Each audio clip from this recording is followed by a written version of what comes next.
अमित जी के साथ. So are you ready? अरे थोड़ा शोर मचा दो.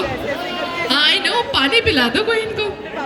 Okay, so a special entry, एक special dedication हमारे सारे मामा जी मामी जी के लिए, क्योंकि उनका प्यार उनकी आंखों में उनके हर एक डांस स्टेप में झलक रहा था, और इतना ही प्यार उनके भांजे के साइड से उनके लिए. So एक स्पेशल एंट्री उनके लिए हम पेश करते हैं, और ये सरप्राइज आपके वेलकम में.